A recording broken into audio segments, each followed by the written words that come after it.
हरिहन्ताणं नमो नमो सिद्धाणं नमो नमो हायरियाणं नमो नमो उवजायाणं नमो लोय सवसाहुणं एसो पंचनमो एसो पंच नमोकारो सब पावपनाशं मंगलानं च सर्वेशं पदमो हवै मंगलं मंगलानं च सर्वेशं पदमो हवै मंगलं।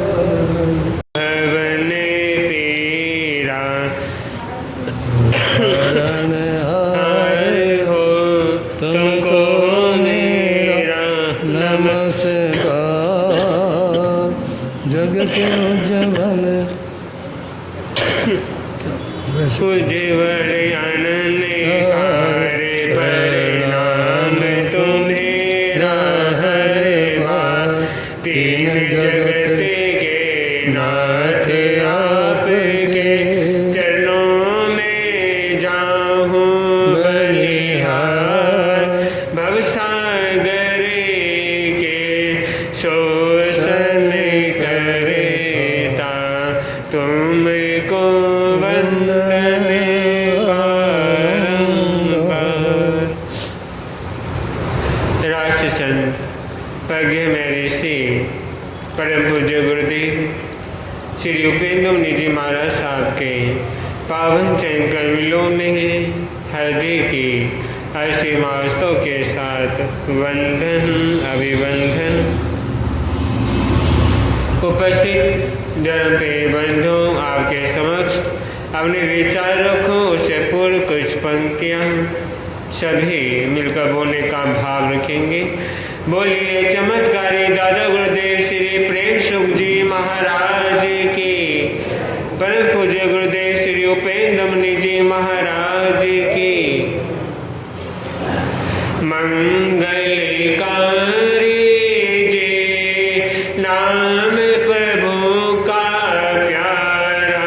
मंगलकारी जे नाम प्रभु का प्यारा। संकट हारे जे नाम प्रभु का प्यारा। संकट हारे जे नाम प्रभु का प्यारा। मंगलकारी जे नाम प्रभु का प्यारा। बड़ी शक्ति है प्रभु नाम में, विश्व को अमृत करता। बड़ी शक्ति है प्रभु नाम में, विश्व को अमृत करता। जन्म मरण के बंधन तोड़े, दुविधाएं सब हरता। जन्म मरण के बंधन तोड़े, दुविधाएं सब हरता है। हितकारी जी नाम प्रभु का प्यारा है। हितकारी जी नाम प्रभु का प्यारा। मंगलकारी जी नाम प्रभु का प्यारा। संकट हारी जी नाम प्रभु का प्यारा। संकट हारी जी नाम प्रभु का प्यारा। नहीं आओ मझधार में आए, छोटे सभी सहारे। नहीं आओ मझधार में आए, छोटे सभी सहारे। आशाओं के दीप बुझे हो, दुश्मन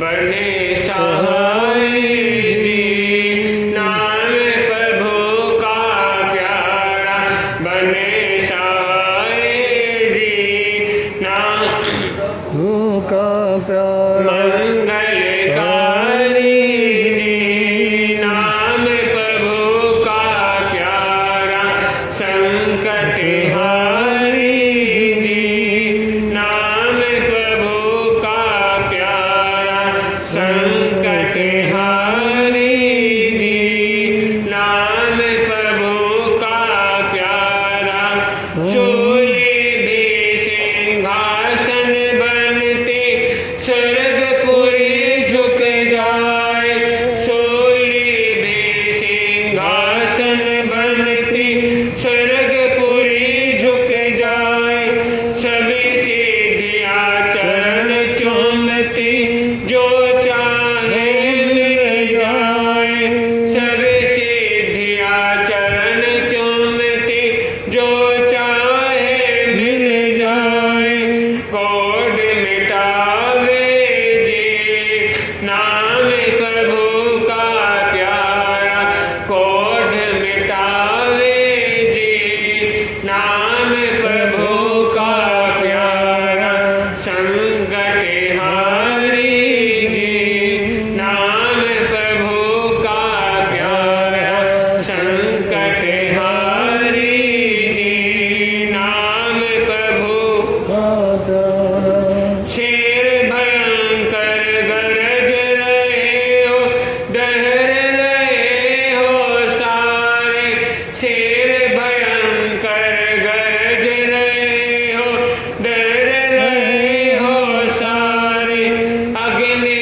ज्वाला भड़क रही हो, मौत खरी ललकारे, अग्नि ज्वाला भड़क रही हो, मौत खरी ललकारे, सदा बचावे जी, नाम प्रभु का प्यारा सदा बचावे जी, नाम का प्यारा मंगलकारी जी, नाम प्रभु का प्यारा मंगलकारी जी, नाम प्रभु का प्यारा मुनिया नाथी तरफ रहे थे से वेदना भारी, मुनिया नाथी तरफ रहे थे सहे वेदना भारी, नहीं बताया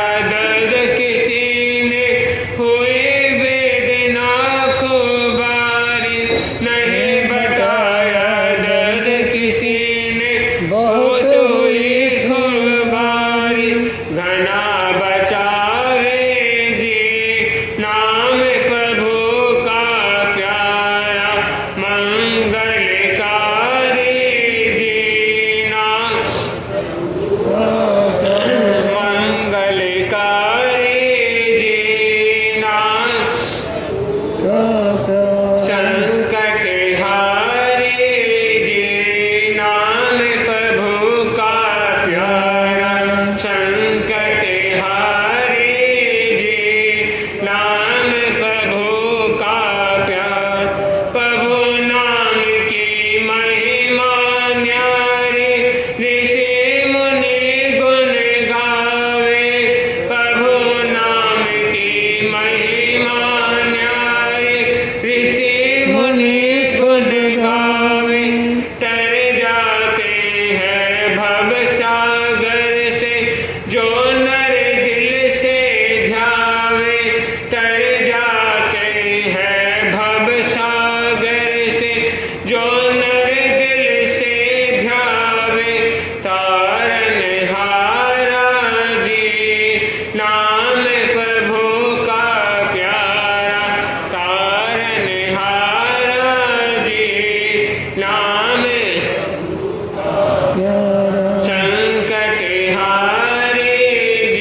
उपस्थित धर्म प्रिय बंधु, आप सुन रहे हैं मान के बारे में।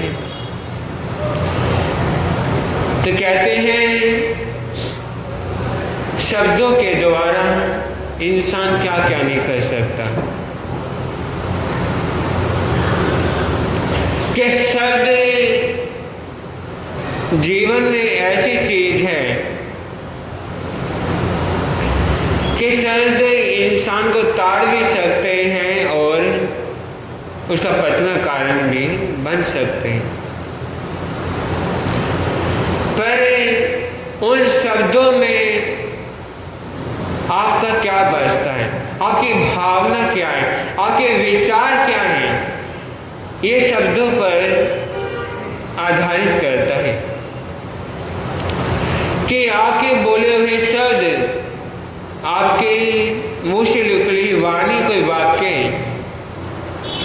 कि उसमें आपके विचार क्या हैं और क्या नहीं है।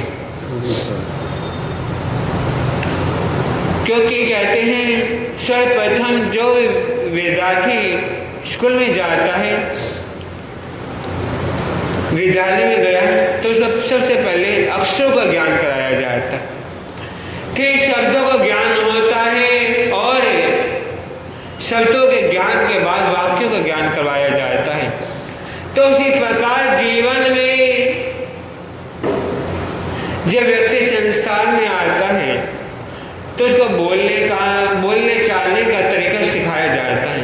कहते हैं इंसान बोलना जल्दी सीख जाता है, बोलना जल्दी आ जाता है, लेकिन बोलना क्या है, कब क्या बोलना है, इसे सोचते सोचते सारी जिंदगी निकल जाती है। कहते हैं एक बार एक राजा के यहाँ एक नट मंडली का जाना हुआ।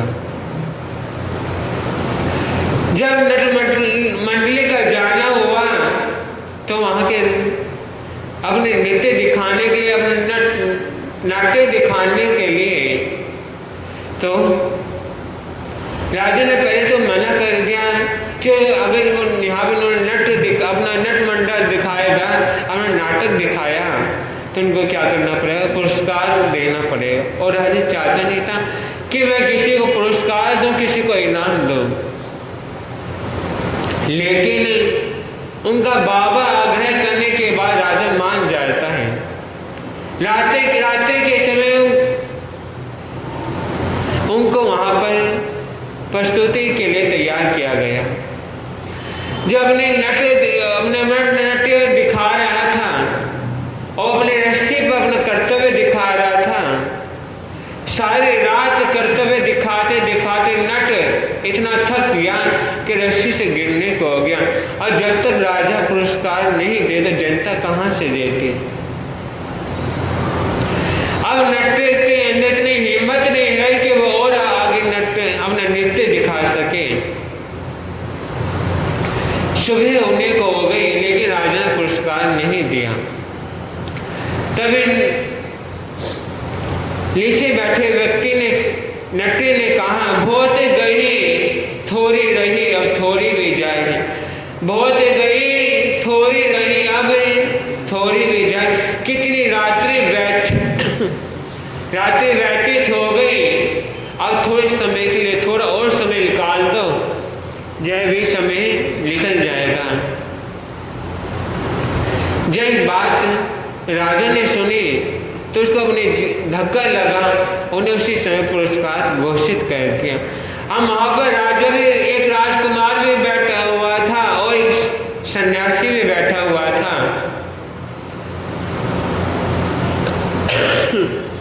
ये सब सुनकर उनके जीवन पर काफी असर पड़ा। राजकुमार ने अपने पिता से क्षमा मांग ली कि मैं आपसे क्षमा चाहता हूँ। राजा ने कहा, तुमने कोई गलती नहीं, कोई ऐसी कोई गलती नहीं की जो तुम्हें क्षमा मांग रहे हो, कि आज अगर मैं बात नहीं सुनता, ये बात मेरे मन में नहीं उतरती, तो आज मैं पितृ हत्या का पापी बन जाता, पितृ हत्या का दोषी बन जाता। कि मेरे मन में बात आ गई थी, जब तक पिता राजा बने हुए मैं राजा नहीं बन सकता। और करते रहे, यहाँ पर राज्य करते रहेंगे और मैं कब राजा बनूंगा और कब पुनः शासन करूंगा। इसलिए आज ये बात गई कि कुछ समय बाद ही मुझे ही मिलना है, क्यों मैं पिता हत्या का दोष क्या करूं, अपने ऊपर लूं। तो संत बैठे हुए थे, जो सन्यासी बैठा हुआ था, जो वापिस गृहस्थ में जाना चाहता था, तो उसके मन में विचार आ गया कि इतना जिंदगी मैंने सन्यास में बिता दी, अब जिंदगी का कोई भरोसा नहीं, तो वापिस जाकर मैं क्या करूँगा क्या नहीं। तो ये सोचकर मन में विचार आया कि अगर शब्द मेरे कानों में नहीं पड़ते, बात मेरे कानों में नहीं पड़ती, तो मैं वापिस गृहस्थी में चला जाता कि थोड़े समय के लिए, थोड़ी सी जिंदगी में जो बची है, क्यों मैं वापिस जाकर गृहस्थी में पापमय जीवन व्यतीत करूं। कहते हैं शब्दों का असर जीवन पर बहुत पड़ता है। कहने के लिए शब्द दो अक्षरों से बना है, लेकिन इसका जीवन में कितना असर पड़ा। शब्द जब उन्होंने गौर किया, जब शब्दों को उन्होंने शब्द को मतलब समझा, तभी आप उस पर जीवन में उतार सकते हैं। कहते हैं महापुरुषों की वाणी, जो महापुरुषों ने कही है, जो उन्होंने किताबें लिखी, जो उन्होंने वाणी अपने जीवन में उतारी है। कहते हैं पढ़ने में आसान है, पढ़ने में हमें देखने में उनकी वाणी अच्छी लगती है, लेकिन उनके शब्दों के पीछे क्या रहस्य छुपा हुआ है, क्या बात छुपी हुई है। आपने बात पढ़ी, मन में कुछ ख्याल आया और मन में शोध उतार दी। क्या ऐसी बातें तो बहुत करते हैं, मन में मान आ गया कि ऐसी जीवन में बातें मैंने बहुत पढ़ी है, बहुत देखी है, सुनी है, लेकिन महापुरुषों की वाणी, तीर्थंकरों की वाणी कभी व्यर्थ नहीं जाती। उन्होंने जो कुछ कहा है उसके पीछे का उद्देश्य क्या है, पीछे की वजह क्या है, कारण क्या है। अगर उन शब्दों में ध्यान दिया, उन शब्दों को पढ़ा, उसकी वजह जानी, तो जीवन में उतार सकते हैं। एक बार भगवान महावीर स्वामी ने अपने शब्द, अपने प्रवचन में कहा, कर मने करे चल मने चले। जो काम आपने शुरू कर दिया समझ लो वह पूरा होने को समय पूरा हो गया है, और जहाँ के लिए आप चले हैं हम आप समझ ले पहुँच चुके हैं। जब कहते हैं जमाली अंगार, एक बार जब अस्वस्थ थे, बीमार थे, तो उन्होंने शिष्यों को कहा कि जाकर मैं संस्कार लगा दे, नहीं मेरा आसन लगा दे, जिससे मैं थोड़ी देर विश्राम कर सकूं। तो जब शिष्य आसन लगा रहे थे, तो एक शिष्य ने कहा, गुरुदेव आसन लग चुका है, आप पधारे। जाकर जमाली अंगार ने देखा कि आसन अभी लग रहा है, लगा नहीं है, अभी क्या है, लग रहा है। तो वो भगवान महावीर की वाणी पर शंका हो गई कि भगवान महावीर की वाणी क्या है, झूठी है। ये वाणी उन्होंने लगा भगवान महावीर की वाणी मिथ्या है, उनके शब्द मिथ्या है कि भगवान महावीर ने कहा जो काम करना शुरू कर दे, समझ लो पूरा हुआ, भी काम तो अधूरा है। तो वो कैसे समझे कि काम पूरा हो गया है। तो महावीर का संग छोड़कर वे अलग विचरण करने लगे। तो उनके साधु थे प्रिय दर्शना, जब वे दिन के समय स्वाध्याय कर रहे थे, कुम्हार के यहाँ रुके हुए थे, तो कुम्हार ने जाना कि भगवान महावीर का संग छोड़कर ये अलग विचरण कर रहे हैं। जिस दिन के समय स्वाध्याय कर रहे थे, तो स्वाध्याय का चद्दर थोड़ी दूर तक फैली हुई थी। तो उन्होंने उनको समझाने के लिए एक छोटा सा तिल का अंगारे का उठाया, उनकी चद्दर के कोने में रख दिया। जब कोई देवा देखा कि चद्दर में से बदबू आ रही है, कुछ जलने की बदबू आ रही है, तो साधु ने चद्दर झाड़ते कहा कि हाय मेरी कि महाराज चादर कहाँ जली, चादर कोना ही जला है, चादर तो जली ही नहीं। चादर तो जलती है जब पूरी की पूरी चादर जल जाती है, आपकी चादर कोना जला है। तो साधु ने क्या कहा कि समझा तो यही जाएगा। तो कहा भगवान महावीर की वाणी भी तो ये कहती है कि कोई अपने घर से चला, कोई स्थानक के लिए चला है और पीछे जो आपके घर आ गया, पूछ ले कि अमुक व्यक्ति कहाँ है, तो क्या कहा जाएगा कि स्थानक में गया है। अभी बेशक वे रास्ते में है, अभी स्थानक पहुंचा नहीं है, समझा क्या जाता है कि स्थानक पहुंच गया। तो भगवान महावीर की वाणी और महापुरुषों की वाणी यही कहती है कि उनके शब्दों पर ध्यान दें, कि उनके लिखे हुए और वाक्यों पर ध्यान दें कि उन्हें शब्द जो कहे हैं क्यों कहे हैं, उसके पीछे का कारण क्या है। अगर हमने कारण जान लिया कि मन के विचारों से थोड़ा सा, मन के विचारों में जो मान बसा उसको हटाकर आपने अपने विचारों को थोड़ी शुद्धता लाए, तो मैं विचार करा, उसके पीछे का रहस्य जान लिया, तो जीवन का कल्याण उत्थान कर सकते हैं। तो बोलिए महापंजा पर्वत बाल ब्रह्मचारी दादा गुरुदेव श्री भागवत जी महाराज की।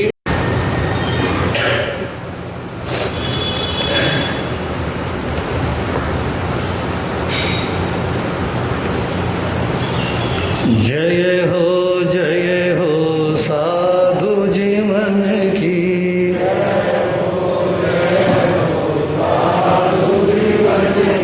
साधु जीवन की, त्यागी जीवन की,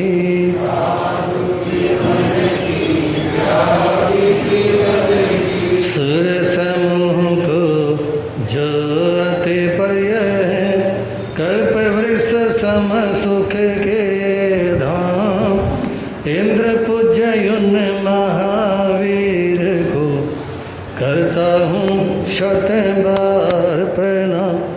गुरुओं के गुरु भागमल का धरता हूँ मैं मन में ध्यान, जिनकी पावन कृपा से मिलता भवतम नाशक आत्म ज्ञान, निर्मल कीर्ति पावन चरित्र, उत्तम जिनका साधवाचार, महिमाशाली परोपकारी, उत्तम संयम श्रेष्ठ विचार, परम सेवा भावी गुरुवर मेरे थे फकड़ सन्यासी रहे, अभय गगन गुंजा दो,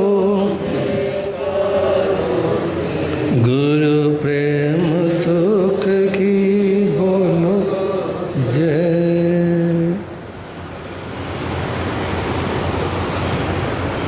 गरीबों के मसीहा शान जन शासन,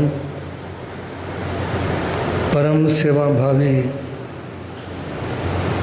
चमत्कारी बाबा, मेरी आस्था के अनंतनाथ आराध्य सदगुरुदेव श्री प्रेम सुख जी महाराज साहब के पावन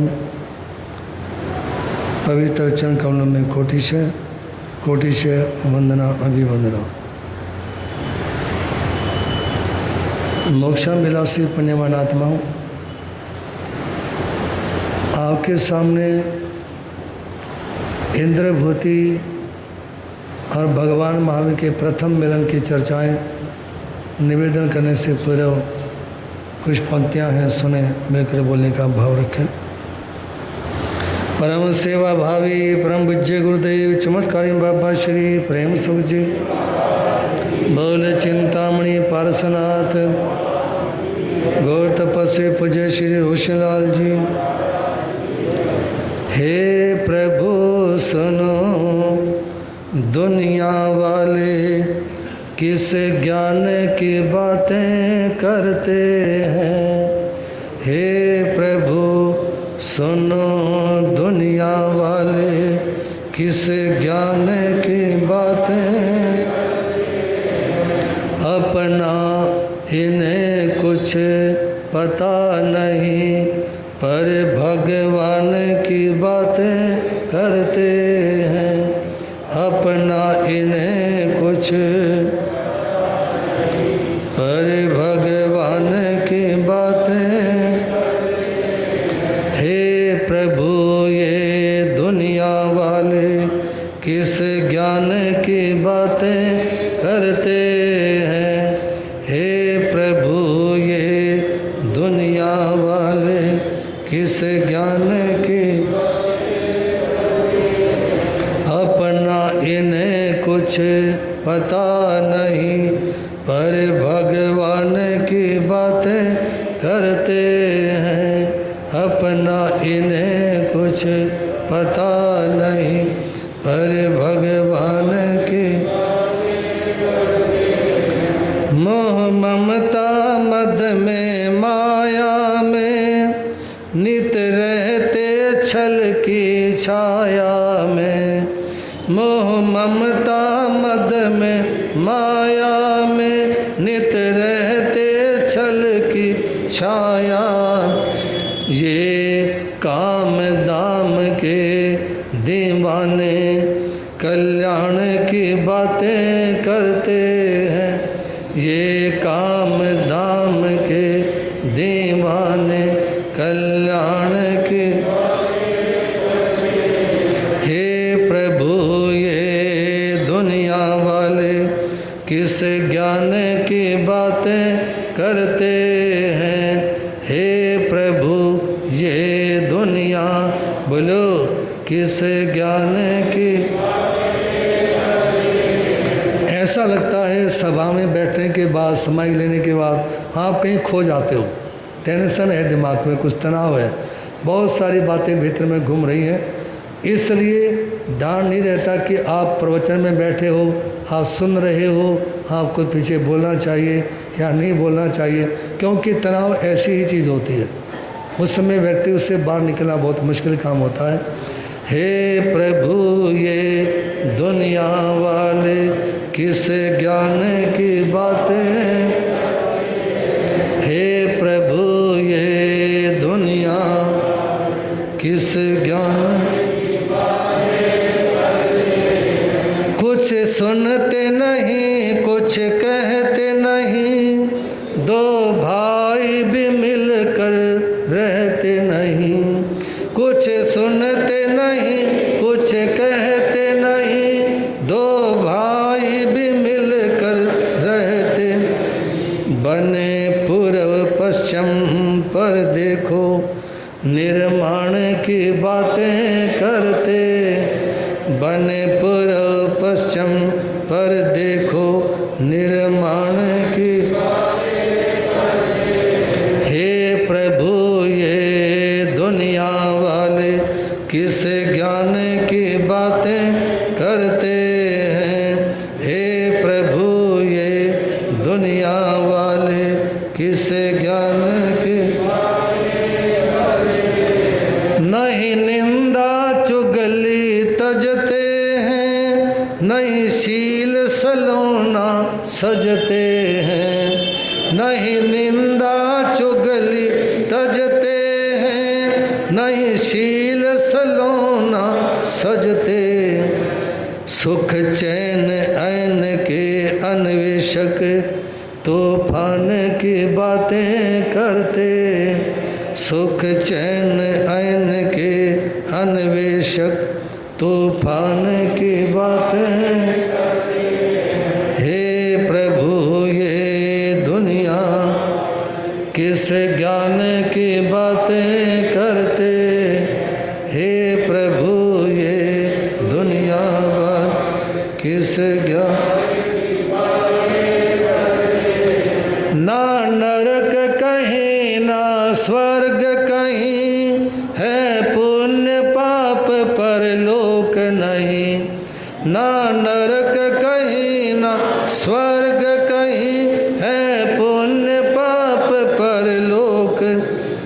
बस खाओ पियो मौज करो, यूं अज्ञान की बातें करते, बस खाओ पियो मौज यूं अज्ञान की बातें, हे प्रभु ये दुनिया वाले किस ज्ञान की बातें करते हैं। हे प्रभु ये दुनिया वाले किस ज्ञान की, ना जीवन में है पावनता, ना जीवन में है कुछ समता, ना जीवन में है पावनता, ना जीवन में है कुछ सम है।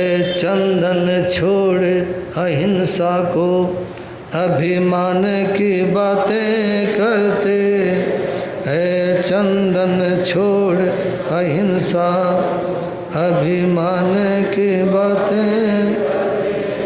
हे प्रभु ये दुनिया वाले किस ज्ञान की बातें करते हैं। हे प्रभु ये दुनिया वाले किस ज्ञान की,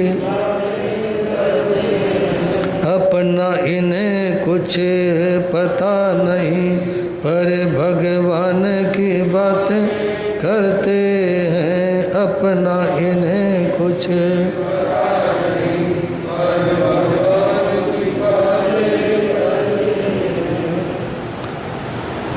मोक्षाभिलाषी पुण्यवान आत्माओं, आपके सामने निवेदन करना चाहूँगा। देखने के लिए इंसान का चेहरा नहीं होता, उसका चरित्र देखा जाता है। चेहरा नहीं, चरित्र देखा जाता है और चरित्र की ही पूजा होती है। और ऐसे ही यथार्थ चरित्र जिनका था प्रभु महावीर, उनके चरणों में है इंद्रभूति गौतम, जो चर्चा कल की धर्मसभा में आप लोग सुन रहे थे कि इंद्रभूति के मन में बात आई, मैं भगवान महावीर को तब मानूंगा जब ये मेरे मन की बात बता दें। इतना सोचना था, उसी समय भगवान महावीर कहते हैं, गौतम तुम्हारे मन में शंका है आत्मा का अस्तित्व है या नहीं। इतना सुनते ही इंद्रभूति समझ गए कि ये वास्तव में सर्वज्ञ हैं, सर्वदर्शी हैं, सब कुछ जानते हैं, सब कुछ देखते हैं। और उस समय भगवान महावीर कहते हैं, गौतम तुम्हारे मन में ये भाव है जैसे घड़े, कपड़े, गाड़ी, अन्य जो दुनिया के संसाधन दिखाई दे रहे हैं ना, इसी तरह से यदि आत्मा है तो दिखाई क्यों नहीं देती। यदि आत्मा है तो दिखाई क्यों नहीं देती। उस समय कहा कि ये सोच करके ही तुम्हारे मन में बात आ गई कि आत्मा का अस्तित्व नहीं है। प्रभु ये सत्य है। कहते हुए भाव विभोर होकर इंद्रभूति प्रभु के चरणों में गिर पड़ते हैं और भगवान इंद्रभूति सोचते हैं कि ये बात जो महावीर ने बताई, मैंने अपने किसी शिष्य के सामने, जो वेद वेदांतों उपनिषदों के ज्ञाता हैं, अपने भाइयों के सामने, अपने अन्य साथी विद्वानों के सामने, किसी के सामने भी मैंने अपनी बात नहीं रखी और इन्होंने स्वयं की ओर से ही बता दी। अब प्रश्न ये होता है कि इंद्रभूति ने जो मन में बात थी वो साथियों के सामने क्यों नहीं कही, अन्य विद्वानों के सामने वो बात क्यों नहीं रखी कि आत्मा का अस्तित्व है या नहीं है जी। बहुत सारी बातें कई बार लोग इसलिए नहीं रखते कि मैंने यदि ये बात सामने रखी तो सामने वाला सोचेगा क्या इतना भी नहीं पता है जी। क्या इनके भीतर भी ऐसी स्थिति है तो आत्मा के अस्तित्व पर शंका होते हुए भी उन्होंने अपनी बात इसलिए नहीं रखी ताकि कोई उनकी विद्वता में कमी ना समझ जाए। और भगवान महावीर ने वो स्पष्ट शब्दों में बताई। और भगवान महावीर कहते हैं, सुनो गौतम, तुम्हारे मन में जो अस्तित्व नास्तित्व की जो शंका हुई ना, इसी से सिद्ध होता है जीव है, इसी से। क्योंकि शंका कुशंका आशंका का स्थान है आत्मा। आप लोग समझ रहे ना, शंका आशंका का स्थान कौन है? आत्मा। कहा कि जैसे गौतम कोई व्यक्ति कहता है वो आया, या मैं गया, या मैंने अमुक काम किया, या दूसरे को कहा कि तुमने ऐसा करना है, ये सब बोलने वाली, कहने वाली, सुनने वाली कौन है? आत्मा। तो उस समय भगवान महावीर ने कहा कि ये जो भीतर से मैं शब्द आता है ना, मैंने ऐसा किया, मैं ऐसा करूँगा, तो ये सब बताने वाली आत्मा है। और मैं शब्द के उच्चारण से आत्मा का स्वरूप निर्धारित होता है। मैं शब्द के उच्चारण से, मैं शब्द के उच्चारण से आत्मा के अस्तित्व का निर्धारण होता है। क्योंकि शरीर में से कभी मैं की तू की आवाज़ नहीं आती। शरीर में से मैं की तू की आवाज़ नहीं आती। जो शरीर में से आत्मा निकल जाती है ना, उसमें मैं तू इत्यादि कुछ भी सुनाई नहीं देता।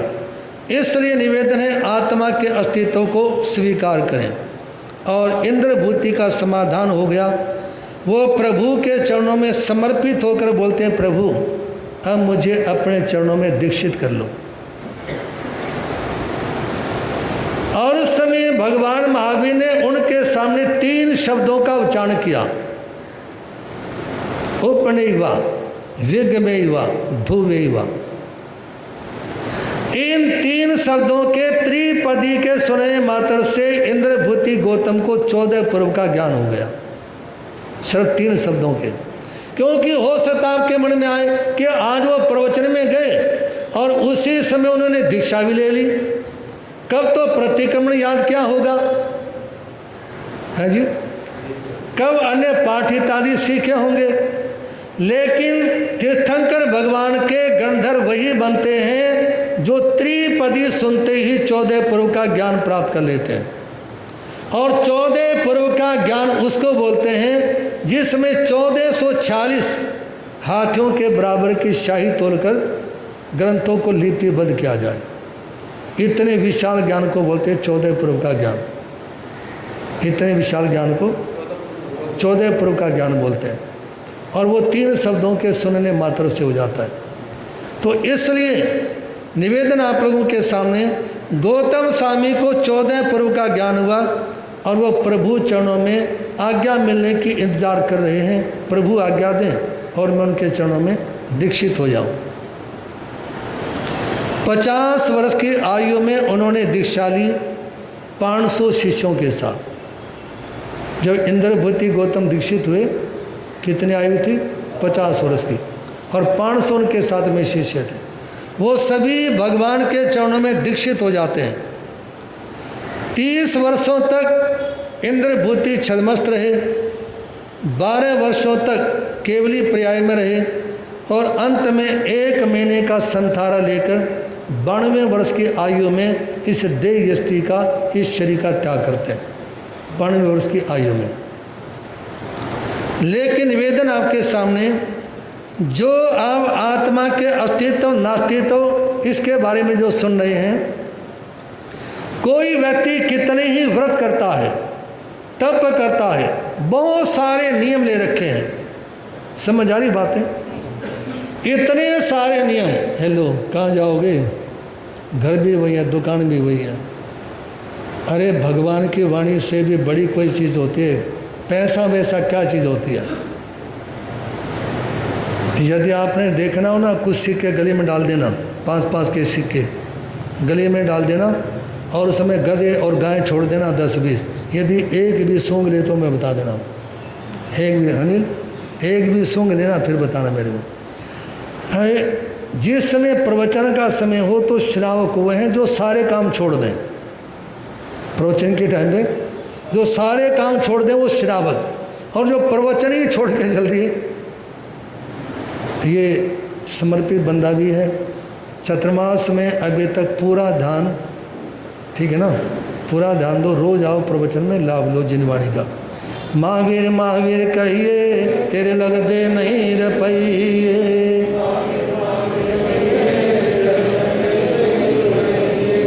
श्रुत केवली ने संदेश दिया कि भले ही व्रत नियम इत्यादि करें, तप का शील का पालन भी करें, तप का शील का आचरण भी करें, लेकिन इसके बाद यदि आप आत्मबोध से सुनने हैं, समझ आ रही बात, जब भी बहुत है, तप भी बहुत है, शील इत्यादि का पालन भी है, अन्य बहुत सारे नियम प्रत्याख्यान है, लेकिन आपको यदि आत्मबोध नहीं है ना, तो ये सारी चीजें व्यर्थ है। ये कौन बोलते हैं? भगवान महावीर। कौन बोलते हैं? भगवान महावीर। क्योंकि आत्मबोध के बिना निर्वाण हो ही नहीं सकता। और ये जो शील जब तप इत्यादि है ना, ये तो जब तक 9 पूर्वों का ज्ञान होता है ना, उस समय तक व्यक्ति पता नहीं कितना जप, पता नहीं कितना दप, मास कवन, वर्षी तक कितना कुछ होता है, लेकिन आत्मबोध के बिना ये सारी चीजें व्यर्थ हो जाती हैं। माता मोरा देवी जिन्होंने 700 वर्षों तक वर्षी तप किया, कितने वर्षों तक? कितने वर्षों तक? 700 वर्षों तक वर्षी तप किया, और उसके बाद भी केवल ज्ञान नहीं हुआ। लेकिन जैसे ही अपने ही बेटे आदिनाथ ऋषभदेव भगवान के चरणों में पहुंचना हुआ, और ऋषभदेव भगवान ने जानबूझ करके मुंह मोड़ लिया, देखा नहीं उनकी तौर, और माता मुरु देवी ने जैसे सोचा ना कि आज से ये मेरा नहीं और मैं, ये जबान पे आए हुए शब्द नहीं थे, समझ आ रही बात, ये जबान पर आए हुए शब्द नहीं थे, ये आत्मा से निकली आवाज थी, और आत्मा से निकली आवाज का मतलब आत्मबोध। ये तो कितनी बार आप लोगों ने सुना है ना कि माता मोरा देवी को उसी समय क्या हो गया? उसी समय आत्मबोध, केवल ज्ञान हो गया, शब्दों से नहीं। मतलब जैसे ही उन्होंने हकीकत में इस चीज को समझाना कि ये मैं इसके मां नहीं हूं, ये मेरा बेटा नहीं है, ये तो संसार के जीव हैं, समय समय पे समागम होता रहता है, संयोग और वियोग, इष्ट वियोग अनिष्ट योग में सहनशीलता दिखलावे। किसमें? ये तो इष्ट वियोग अनिष्ट योग चलता ही रहेगा संसार में, और इसीलिए भगवान महावीर कहते हैं नैसा जाई नैसा जोड़ी, भगवती सूत्र में प्रेरणा देते हैं कि कोई किसी के मां नहीं, कोई किसी का पिता नहीं, कोई बंधु नहीं, कोई गुरु नहीं, कोई चेला नहीं, ये सब आत्माएं हैं। क्या है? ये तो व्यवहार है, माता पिता भाई बच्चे चाचे ताए गुरु चेला इत्यादि, ये सब एक लौकिक व्यवहार है, अन्यथा सब आत्माएं हैं बस। तो इसलिए निवेदन आपके सामने, योग सार में बड़ी सुंदर प्रेरणा दी। तीर्थ एवं देवालय में भगवान नहीं है, किसी तीर्थ में भगवान नहीं है, किसी देवालय में भी भगवान नहीं है, ये श्रुत केवलियों के वचन हैं, और इससे देह रूपी देवालय में ही भगवान है। देह रूपी देवालय में ही कौन? आत्मा। कौन? अनिल। कौन? देह रूपी देवालय में कौन है?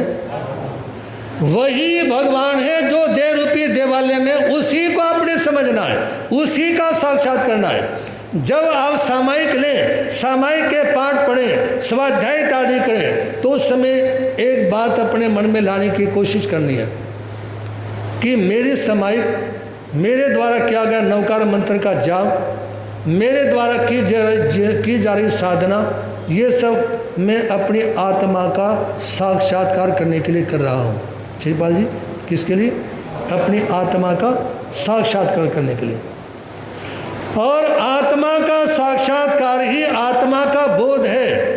और जब तक उसका साक्षात्कार नहीं होगा ना, उस समय ते प्रक्रिया तो चलती रहती है। अनंत काल हो गया जन्म मरण करते हुए, कितना अनंत काल जन्म मरण करते हुए। तो इसलिए निवेदन आपके सामने ये निर्भ्रांत रूप से जान लेना चाहिए कि देह रूपी देवालय में जो आत्मा विराजमान है, हकीकत में वही भगवान है। यदि तू अपनी आत्मा को पहचान लेता है तो निर्वाण प्राप्त करेगा। पर पदार्थों को अपना समझ लिया तो संसार में ही भ्रमण करता रहेगा। पर पदार्थ कौन से हैं? पर पदार्थ वो हैं जिनके तुम सारा दिन रात दौड़ते रहते हो, जिनके लिए, जिन चीजों को पाने के लिए, संग्रह करने के लिए, जोड़ने के लिए दौड़ते रहते हो ना, वो सारे पर पदार्थ हैं। और पर पदार्थों के चक्कर में आप आत्मा के स्वरूप को भूल गए हैं जी।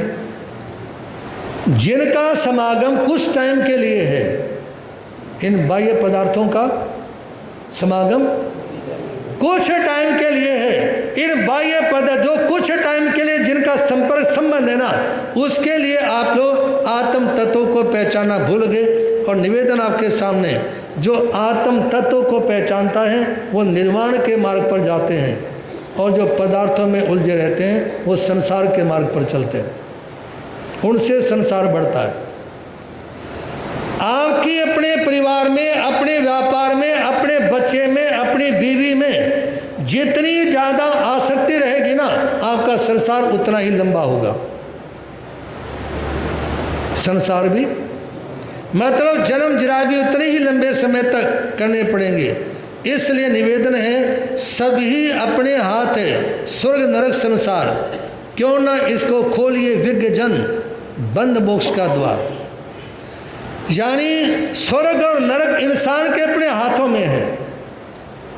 स्वर्ग नरक अपने हाथों में है। तो विज्ञ जन जो है ना, वो बंद और मोक्ष का द्वार खोलते हैं।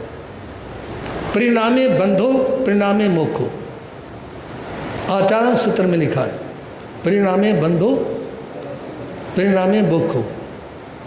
यानी आपके परिणाम के मतलब है अध्यवसाय, मतलब विचार। आप अपने अध्यवसायों से, अपने विचारों से ही बंद करते हैं कर्म का, और विचारों से ही उस बंद को खोलते हैं। तो बंद और मोक्ष कहाँ पे है? बंद और मोक्ष कहाँ पे है? आपके विचारों में। याद रखना, जब आप भगवान महावीर की वाणी समझेंगे ना, आपका किसी संत से गहरा नाता नहीं रहेगा, किसी सती से, किसी संप्रदाय से, किसी धर्म स्थान से, किसी एक चीज से कोई आपका लगाव नहीं रहेगा। क्योंकि यही तो अड़चन है आत्म कल्याण में। बोले नहीं, यही तो अड़चन है ना। जब गौतम स्वामी रोने लगे ना कि मेरा क्या होगा, उस समय भगवान महावीर ने कहा था, सुनो अभी और तो सारी चीजें ठीक हैं, बस तुम्हारा एक जगह दिमाग अटका हुआ है, महावीर में। किस में? मेरे को छोड़, मेरे को छोड़, और मोक्ष तुम्हारे सामने होगा, केवल ज्ञान तुम्हारे सामने होगा। कितनी बड़ी बात! भगवान महावीर जो अपने चरणों में दीक्षा लेने वाले को बोल रहे हैं कि मेरी आसक्ति छोड़। चातुर्मास के प्रारंभ में आप लोगों ने सुना था ना समकित और गुरु धारणा के बारे में। ये गुरु धारणाएं जितनी भी है ना, ये सब कर्म बंध का कारण है। गुरु धारणाएं, क्योंकि गुरु धारणा लेने वाला जो व्यक्ति है ना, वो एक पशु की तरह खूंटे से बंध गया। ये मेरे गुरु हैं, इसके सिवाय मैं और किसी को नहीं जानता, इसके सिवाय किसी को नहीं जानता, किसी को नहीं मानता। क्यों नहीं जानते, क्यों नहीं मानते? क्योंकि आप उसमें अटक गए, उसमें लटक करके रह गए, उसी में फंस गए, उसी में उलझ गए। उससे बाहर का आपको दिखाई नहीं देता। एक शब्द आता है कूप मंडूक। कौन सा शब्द? कूप मंडूक। कूप मंडूक जो उसको कहते हैं कुएं के मेंढक को। कूप मंडूक का मतलब कुएं का मेंढक। कुएं का मेंढक ये सोचता है कि इस कुएं से बड़ा और कोई भी तालाब नहीं हो सकता। एक बार समुद्र में से मेंढक निकला, कुएं के पास आ गया और छलांग लगाते लगाते कुएं में कूद गया। कुएं के मेंढक ने पूछा, भाई तुम कहाँ से आए? कहा कि मैं समुद्र में से। कितना बड़ा है? कहा कि बहुत बड़ा। कुएं के मेंढक ने जरा सी लकीर खींची, कितना बड़ा है? कहा कि नहीं बहुत बड़ा। और लंबी लकीर की, इतना बड़ा है। एक किनारे से दूसरे किनारे में कितना बड़ा? कहा कि बहुत बड़ा। जैसे कुएं के मेंढक के पास में समुद्र का विस्तार बताने की क्षमता नहीं है ना, इसी तरह से जो लोग एक खूंटे से बंध जाते हैं वो आत्मा के विस्तार को प्राप्त नहीं कर सकते। आत्मा के विस्तार को आज सूत्र उठा करके देख लें, जहां भगवान महावीर ने सबसे पहली चर्चा दी है स्वयं समय पर समय। कौन सी चर्चा? अमित चंद जी, मास्टर जी, कौन सी चर्चा? स्वयं समय पर समय। मतलब क्या होता है इसका? स्वयं समय का मतलब है जिन वाणी जो बातें तीर्थंकर भगवंतों ने कही वो स्वयं समय, और जो वाणी अन्य महापुरुषों ने दी, गीता है, रामायण है, रामचरितमानस है, वेद है, उपनिषद इत्यादि है, और कुरान है, पुराण है, ये अन्य महापुरुषों की वाणी, ये है पर समय। इस स्वयं समय पर समय में भगवान महावीर ने किसी की भी आलोचना नहीं की, उन्होंने बस अपने सिद्धांत के बारे में बताया। तो निवेदन आपके सामने प्रश्न व्याकरण सूत्र में राजा प्रदेशी केसी शर्मण के सामने प्रश्न करते हैं कि जैसे वो आत्मा को नहीं मानते थे, और केसी शर्मण ने कहा कि जीव होता है, आत्मा होती है। कहा कि दिखाई नहीं देती। केसी शर्मण कहते हैं तुम कहते हो आत्मा दिखाई नहीं देती, लेकिन मैं आपसे पूछना चाहूँगा, केसी शर्मण राजा परदेशी को बोलते हैं, कि एक लोहार ने एक लोहे का कोई आइटम अग्नि में डाल दिया और कुछ पलों के बाद में वो लोहे का जो पीस था ना वो एकदम लाल हो गया। तो केसी शर्मण पूछते हैं इस लोहे में आग ने कहां से प्रवेश किया? इस लोहे में अग्नि ने कहां से प्रवेश किया? केसी के पास में उसका जवाब, मतलब राजा परदेशी के पास कोई जवाब नहीं था। भगवान महावीर कहते हैं जैसे अग्नि में लोहा डालने से अग्नि लोहे में प्रवेश कर गई ना, और इसी तरह से आत्मा शरीर में रहती है, और कुछ देर लोहे को अग्नि में से निकाल दो, अग्नि लोहे में से निकल जाती है। इसी तरह से आत्मा। कहा कि मैं तो नहीं मानता। उस समय राजा परदेशी ने चोर को एक गड्ढा खुदवाया, उसके अंदर बैठाया और उसके ऊपर लेंटर डाल दिया। 3 दिन के बाद में उसके ऊपर का कवर हटाया ना, तो चोर की मृत्यु हो चुकी थी। उस समय वो कहता है कि आत्मा कहाँ से निकल गई? तो केसी शर्मण कहते हैं यही मैं आपके सामने कहता हूं कि आत्मा प्रवेश करती हुई भी नजर नहीं आती, निकलती हुई भी दिखाई नहीं देती, क्योंकि आत्मा अनुभूति का विषय है। ये आँखों से देखने का नहीं, महसूस करने का, फीलिंग करने का एक विषय है।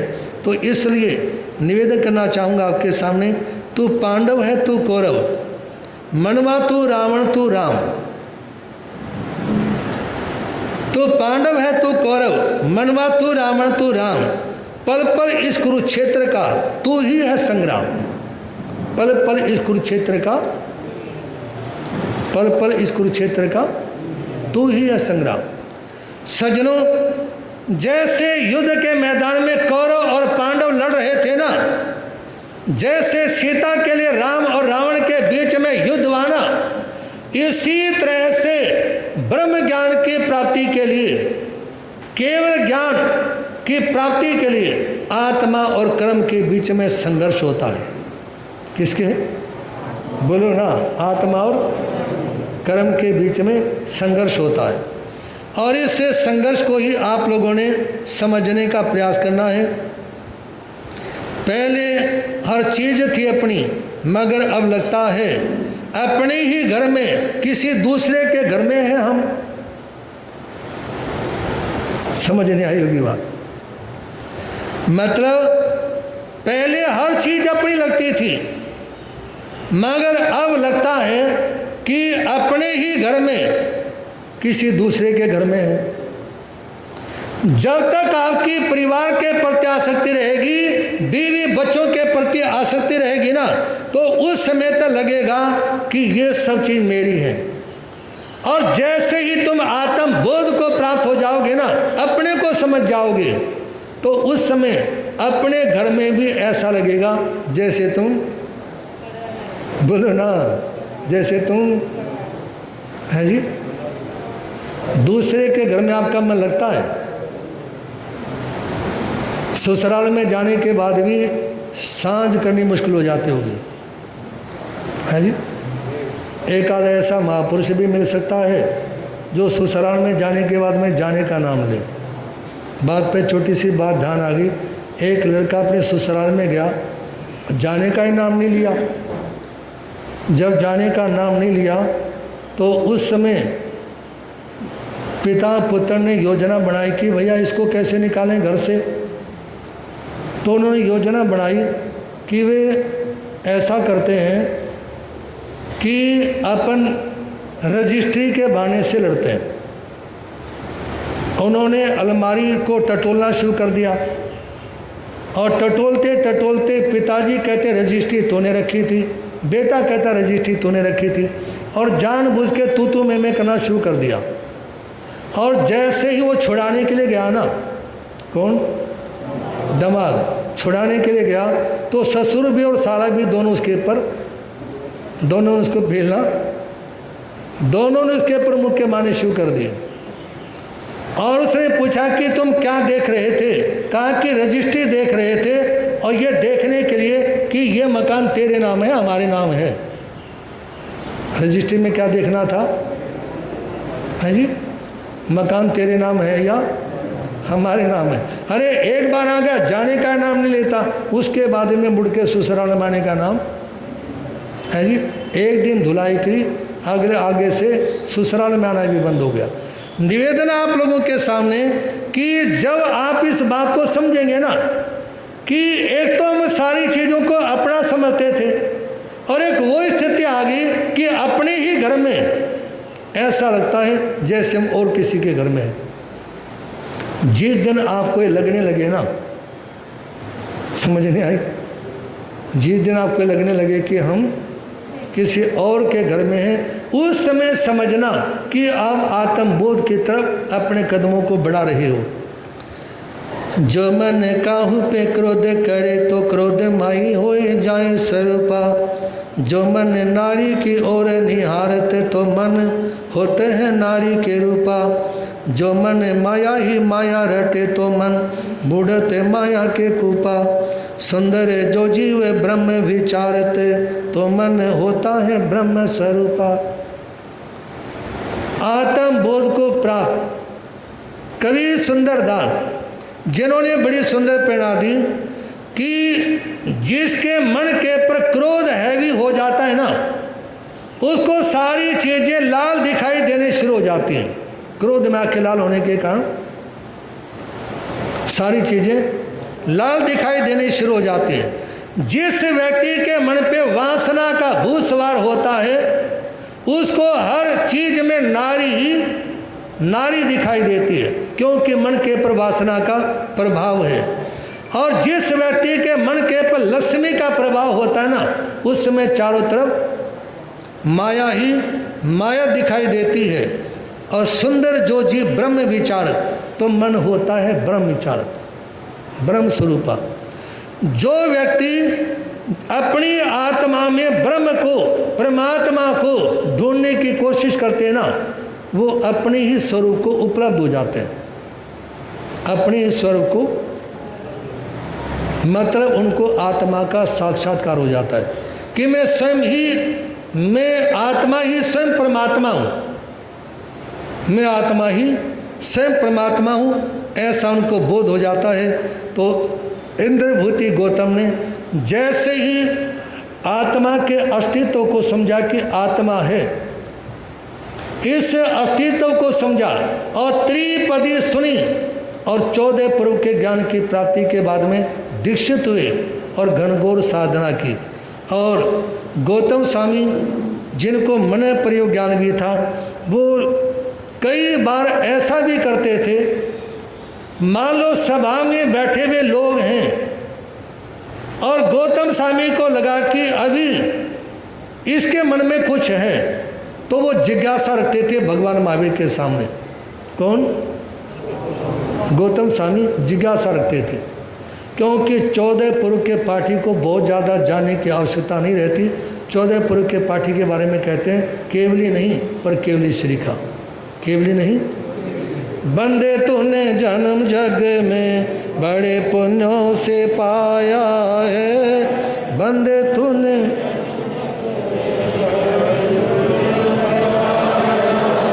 लाभ तो उठा ले इससे, हीरा हाथ में आया है, लाभ तो उठा ले इससे।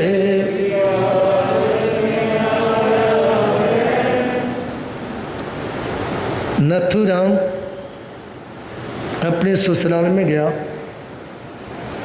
सास ने नाश्ता करवाया और व्यस्त हो गई किसी काम में।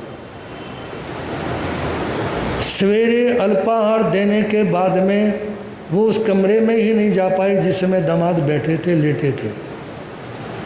शाम को 9 बजे ध्यान आया कि दामाद भी आया हुआ है। वो जानबूझ करके उनके सामने गई, जैसे सारा दिन इसने बड़ा ध्यान रखा हो, खिलाने का पिलाने का सारी चीज़ों का ध्यान रखा हो। सामने शाम के टाइम जाके बोलती है, बेटा और कुछ लेगा? क्या बोलती है? और कुछ लेगा? कहा कि हाँ, यदि सल्फास की गोली हो तो ले आ। क्या करेगा? यदि सल्फास की गोली हो। अरे सारा दिन देखा नहीं। तो अतिथि सेवा भी अपना महत्व रखती है और लोगों को इन चीज़ों की तरफ ध्यान देना चाहिए। कल की धर्म सभा में आप लोग सुन रहे थे, महाराजा अरविंद जिनको अपने राजमहल की छत के ऊपर वैराग्य हुआ। कहाँ पे? आप लोगों के सामने भी निवेदन करना चाहूँगा, आप अपने घर की सारी चीज़ों को ध्यान से देखा करो, एक एक चीज़ को, चाहे अलमारी है, चाहे फ्रिज है, चाहे एसी है, चाहे कूलर है, पंखे हैं, अन्य चीज़ें हैं, एक एक चीज़ को ध्यान से देखो। जब एक एक चीज़ को ध्यान से देखोगे ना, तो कभी ना कभी तुम्हारी आंखें खुल जाएंगी। कैसे? जैसे भरत चक्रवर्ती अपने शरीर को ही तो देख रहे थे ना, जिससे उनको बोध हुआ। किसको देख रहे थे? बोलो ना, किसको देख रहे थे? अपने शरीर को देखते देखते ही बोध हो गया। तो इसलिए जो भी चीज़ें देखते हो ना दिन में, आप उनको ध्यान से देखा करो और एकांत में बैठकर उनके ऊपर विचार करेंगे तो अवश्य आप बोध को प्राप्त होंगे। सुबह जिसे अच्छा देखा है नहीं दोबारे वो मिलता, जिसे दोपहरे देखा अच्छा संध्या को वो ही चलता। सब जन सभी पर जन बन जाते, निर्धन हो जाते धनवान, चारों ओर दुख छा जाते, देखा गया सुखों के स्थान। महाराजा अरविंद दीक्षा लेने की तैयारी कर रहे हैं और सोचते हैं कि सवेरे जो व्यक्ति मिला था ना, शाम को देखा तो है ही नहीं, उसके जीवन का अंत हो चुका। और स्वजन भी परजन बन जाते हैं, स्वजन भी परजन बन जाते हैं। आपके स्वजन तभी तक हैं जब तक आप उनकी इच्छाओं की पूर्ति कर रहे हो। बस इतना सा कहना चाहूँगा। यदि देखना चाहो ना कि घरवाले आपसे प्यार करते या नहीं, बच्चे आपसे लगाव रखते हैं या नहीं, आप 15 दिन के लिए अपने घर में अपने बिस्तर पे जानबूझ के लेटे रहो। कितने दिन? कितने दिन? घरवाली धक्के मार देगी। 15 दिन के अंदर घरवाली धक्के मार के बाहर निकाल देगी, सारा दिन पड़ा रहता है। जिस समय कोरोना काल था और कोरोना काल में जब दुकानें मार्केट बंद करवा दी गई, तो उस समय एक दिन समाचार पत्र में लिखा था कि मेरे को जिंदगी में पहली बार एहसास हुआ कि जब झाड़ू मारते हैं तो आगे चलते हैं और जब पोछा मारते तो पीछे हटते हैं। क्योंकि घरवाली ने कहा कि तू सारा दिन खाली पड़ा रहता है और काम मैं करूँगी, झाड़ू पोछा है जी, झाड़ू पोछा तू कर। कहा कि जिंदगी में पहली बार पता चला कि झाड़ू मारते हैं तो आगे चलना पड़ता है और पोछा मारते हैं तो पीछे चलना पड़ता है। आप 15 दिन घर में लेट के देख लो, आपको पता लग जाएगा आपका कौन है। शाहरुख खान, मैं पिक्चरों में लेकर नहीं जा रहा हूँ आप लोगों को, ना राजनीति की बातें हैं। उनका एक्सीडेंट हुआ। एक्सीडेंट होने के बाद में 6 महीने उनको घर में रहना पड़ा और घर में रहते समय जिस दिन उनका बयान अखबार में आया, बयान पढ़ा था मैंने, लगभग 6 महीने हो चुके थे घर पे पड़े पड़े। उनका बयान था कि मैं अपनी ज़िंदगी में ये सोचता था कि पैसा ही सब कुछ है, इसलिए मैं पिक्चरों में और पैसे के पीछे दौड़ता रहता था।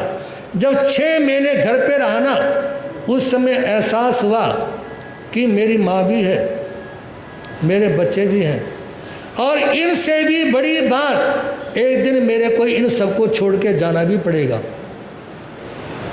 एक दिन छोड़ करके जाना भी पड़ेगा। ये आत्मबोध की बातें होती हैं। जिस समय सोनिया गांधी कांग्रेस पार्टी की अध्यक्ष थी ना, एक कांग्रेस पार्टी के किसी नेता का निधन हुआ और वो उसकी अंत्येष्टि में गई। सुने ना बातें, अंत्येष्टि में गई और अंत्येष्टि में जाने के बाद में जैसे ही घर आई ना, घर आते ही अध्यक्ष पद का परित्याग कर दिया। उसके बाद अध्यक्ष नहीं बनी वो। शायद आप लोगों को इसका पता ना हो। जब वो अंत्येष्टि में गई, अंत्य व्यक्ति के आखिरी समय में श्रद्धांजलि सभा में गई ना, और वहाँ जाने के बाद में जीवन को आशा निशान देखा, तो घर आते ही सबसे पहले अध्यक्ष पद का परित्याग किया। सज्जनों, जब व्यक्ति धर्म को समझेगा ना, आत्मा को समझ लेगा, तो ये सारे पद इत्यादि कुछ भी महत्व नहीं रखते। सारे पद इत्यादि इनका कोई महत्व नहीं रह जाता। याद रखना, 3 तो बीमारी है संसार में। एक दिन बताई भी थी आप लोगों को, याद हो तो बताओ। 3 तरह की बीमारी है। आदि, व्याधि, उपाधि। आदि कहते हैं मानसिक बीमारी को, व्याधि कहते हैं शारीरिक बीमारी को, और उपाधि कहते हैं सामाजिक बीमारी को। उपाधि किसको बोलते हैं? ये जो पद है ना, ये सामाजिक बीमारी है। एक बार यदि किसी को पद मिल जाए तो सारी जिंदगी छोड़ने के लिए तैयार है जी। एक बार यदि पद मिल जाए, अपने आप ही कहना शुरू कर देगा, और जी प्रधान जी, उसने कहा, और जी महामंत्री जी, और जी कैसर साहब। अरे क्या चीज़ें हैं, सामायिक के सामने क्या चीज़ें हैं ये, है जी। आत्मबोध के सामने क्या महत्व रखती हैं। भगवान ऋषभ देव ने अपने 18वें पुत्रों को यही तो कहा था ना कि तुम जिस साम्राज्य के पीछे दौड़ते हो इसको छोड़ो, आओ असली जगह दिखाता हूँ तुम्हारे को। महाराजा अरविंद भी अपने मन में सोचते हैं कि ये संयोग वियोग इस संसार में चलता रहेगा और इस दुनिया से प्यार करने का कोई फायदा नहीं।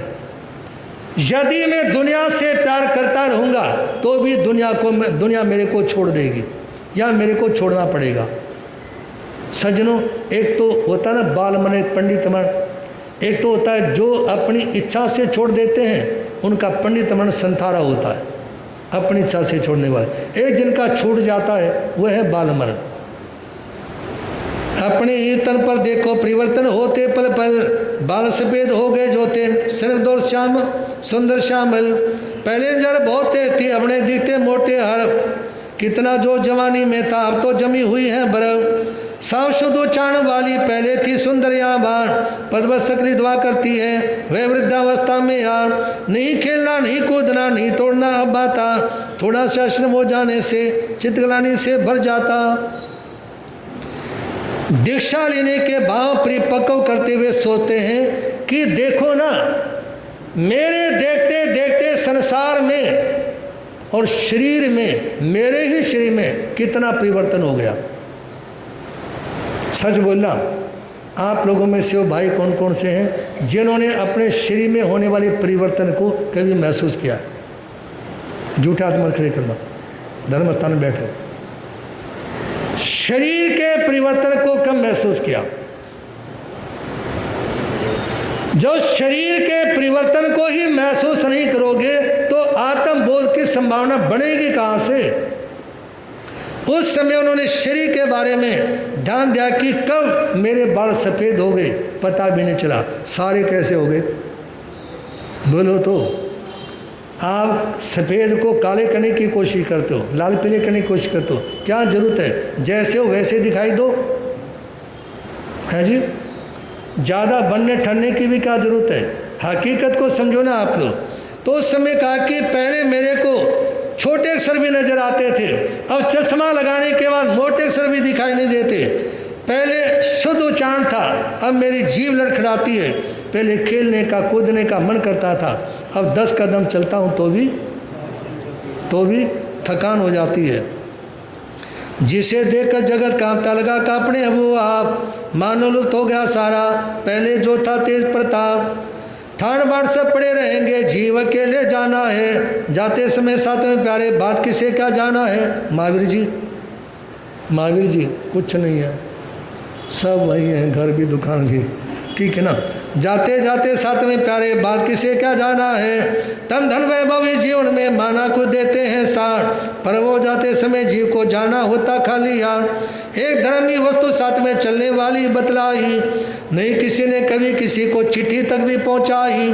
इसीलिए मुझे योग संयम धर्म कुरु स्वीकार, आत्म साधना सेवा जगत में नहीं नजर आया है सार। सोचा कि ये सब सारी चीज़ें असार हैं, निसार हैं, और यदि सारपूर्ण कोई चीज़ है तो है आत्मा। कौन? तो है धर्म। यदि संसार में सारपूर्ण कोई चीज़ है तो आत्मा है या धर्म है। बस ऐसा विचार आते ही खड़े हो गए, और उसके बाद उन्होंने क्या किया कल आप लोग श्रवण करेंगे।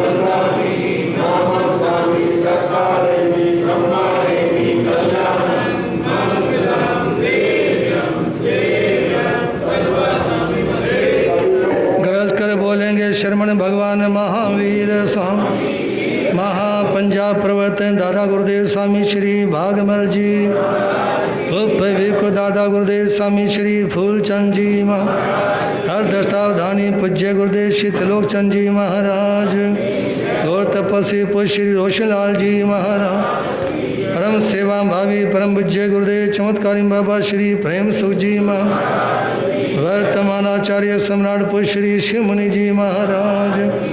बोलिए श्री जैन धर्म की पंच परमेष्टि नवकार मंत्र भगवान की, संसार के सभी महापुरुषों की, भगवान महावीर स्वामी का संदेश।